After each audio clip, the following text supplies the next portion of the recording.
So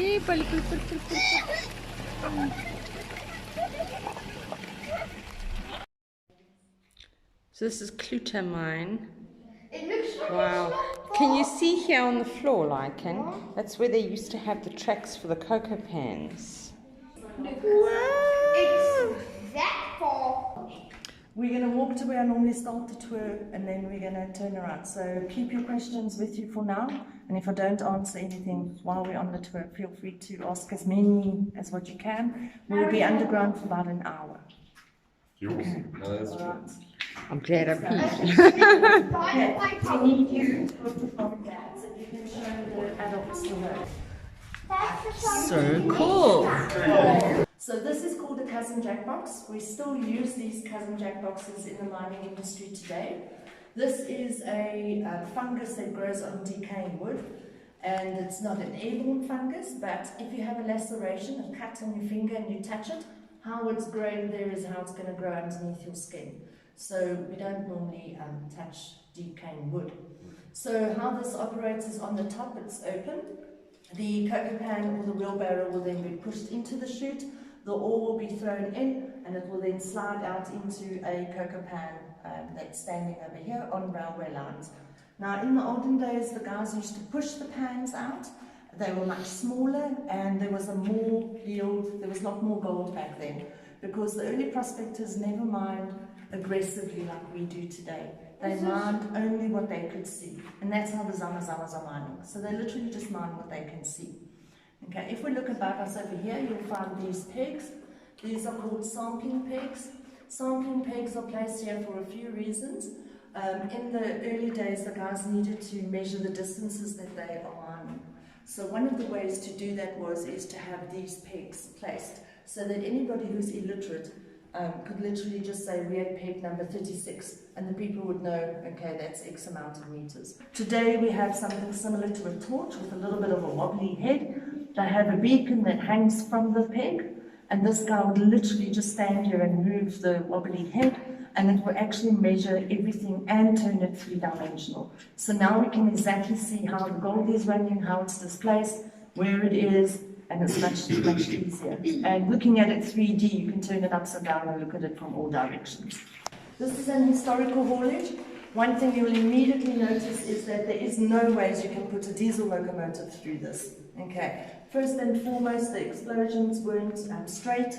There are pieces that are stuck out because the historical people, the old people, could not control the explosives, okay, because there was a lot of water, there was a lot of problems, and they're also very narrow, so you can't have a locomotive with 18 cocoa pans going around a 90-degree bend. It's not going to work. Gold, where you would find gold in. So the legal miners have been working here, and this is the leftover of their stuff. So this is the commercial section. Normally the commercial section is right parallel to the historical section. We know this because it's painted white, and it's got the red line and it's straight. Okay. There we go. Gold was discovered in the valley in 1857 through alluvial gold. Alluvial gold is gold that's in the riverbeds. And in 1883, a Frenchman with the name of Augustus Rebay discovered reef gold, which is what we have here. And what he found is that the gold is attracted to this type of rock over here, which is called a white quartz. So quartz doesn't always necessarily have to be white. It is sometimes black or grey in color.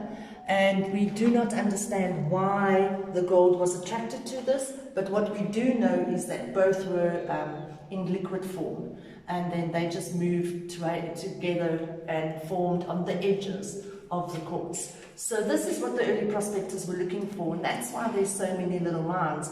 When the prospectors used to walk into the mountains, they would find an outcrop of white quartz and immediately just start hammering around it to see if there was any gold. And if they found something, they would continue mining, claim it, mine it, and that was the process. Okay, so this is a white quartz vein, and as you can see, it goes all the way around us.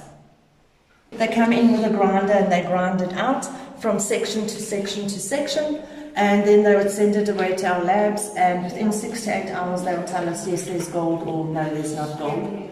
The guys never had torches in the 1800s, they would use candles and carbide. And that would obviously then suck up the oxygen. And with that happening, the miners became delirious, which meant they got something that they called miners' madness.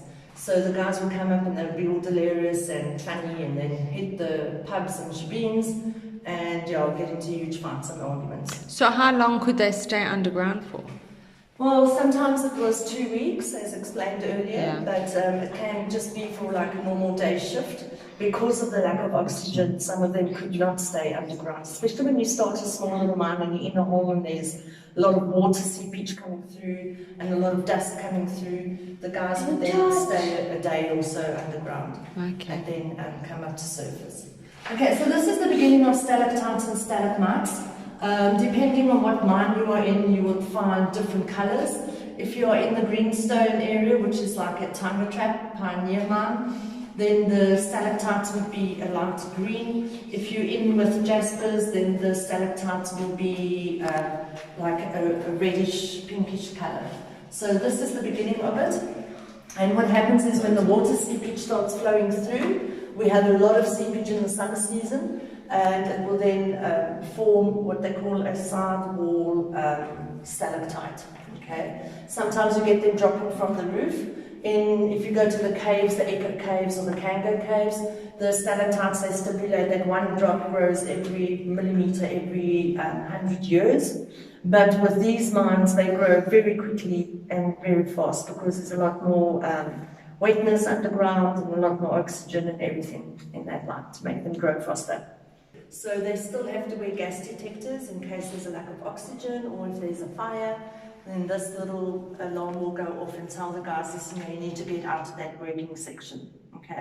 In the olden days, they used budgies, like little birds in cages, and they would go underground with these little birds, and if they turned upside down on their little sticks, then they would know that there's a gas or something on its way, and they would down tools and leave.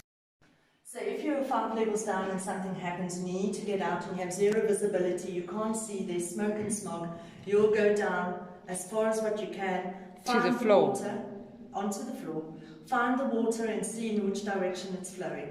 So if the water is flowing on your right hand side and it's going out that way, then that is going to take you out the mine. Okay. So what they will normally do on the lower levels is that the water will flow into one direction, you'll find the ladder way, you'll climb up, crawl around and find your next water source, and then follow the water source in that direction, find your ladder and climb up. So there is a way that the guys can actually get out the mine without having visibility. So this is the old mine, part of it. Part of it, yeah. And the wood as well. Yeah, yeah. That's pretty cool. Yeah. How deep is this section though? I'm going to show it to you from another angle. Looking up. Oh my soul. What? Is that what people did before they brought in the trains? Yes. What? Yeah. You'll notice that there's wooden planks there as well, so that tells you that there's a shaft. Okay, so it would have a ladderway with platforms. That's how so they used ropes and like hung and like ropes chipped hung. off They stuff. used gum planks that they would wedge into the to sidewalls. stand on, and Yeah. that's insane. And how much gold came out of this mine? Around about 12 grams per ton in the beginning, and Because it was just top surface stuff, right? Yeah. Not this deep ore, so it Yeah. was easy peasy. yeah. And the rock here, was it easy peasy like in the This other rock mine? is much harder compared to the other mine. Okay, cool. This mountain range is 3.2 billion years old, so it's very hard, and it was also formed under high heat. So when gold was discovered in Witwatersrand, which was a farm, most of the miners left and Barberton became a ghost town. They cut like little walkways, so all these little ridges that you see here are little walkways that they would utilize. And stand to on. Actually, yeah. So they'd climb up the ladder and then balance. Oh, would they actually build these platforms? They would actually build the platforms. And if you notice, the platforms are just wedged. They are not. Yes. Yeah, I see that. Yeah. All the way up. That's Yeah. pretty cool. Okay. Yeah. Jump in, girls. I want to see. So we're going to try our hand at some gold panning. Let's go. Okay, so what we're going to be doing now is some prospecting in the river, and while we have the kids in the background swimming. So you go to the section where you think there's actually viable sand. Gold is the heaviest substance in the river. So we have already collected our sand sample, and we are now going to try and see if there's any gold. So it's a very simple process. You are acting like a jig, and you need to move the sand, I don't know if you can see that, inside the pan, which is now breaking down all the gold and moving it to the bottom, because it's going to be the your water is starting to get lighter. It's no longer that dark brown muddy colour.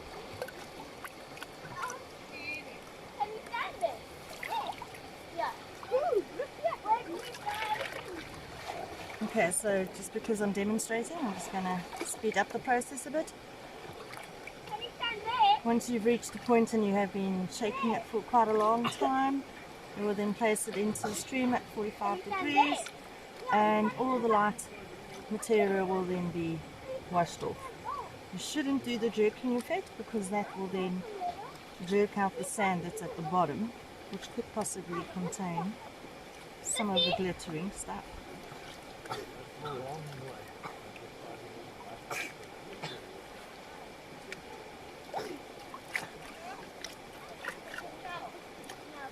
Why are you not swimming anymore? Oh, Mama, can we swim longer? Mama, I can step here. Yeah. Mama, look. I can step here. Does that mean I can jump here? Probably. Dad, I can step here. We can jump here. Really? Yes, come step here with Bunny. How?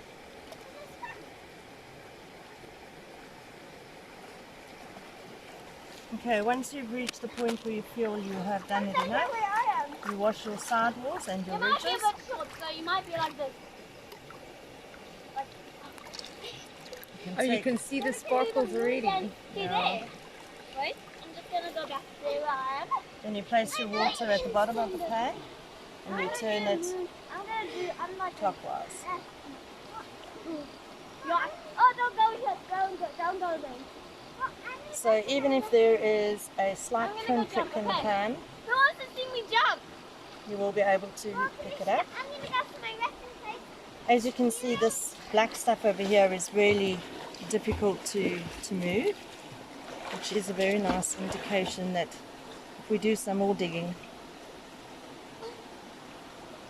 we might be able to something. Cool.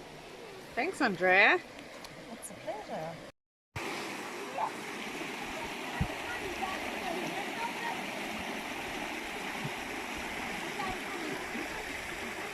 It's already 4:30, eh?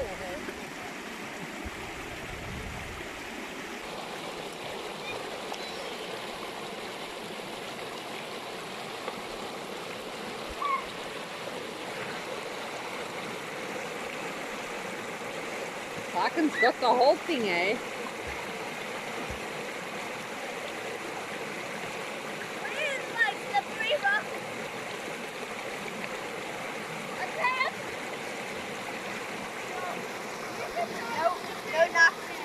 Oh man. Thanks to Andrea from Barberton Adventures. Anyone who wants to come and do the gold mining experience, it's a thumbs up from me. It was a really awesome day. And yeah, Andrea, anything to say?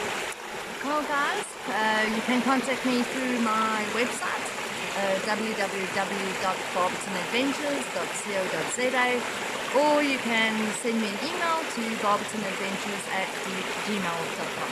Awesome. Thanks guys. Thanks See for you next coming. time. Bye.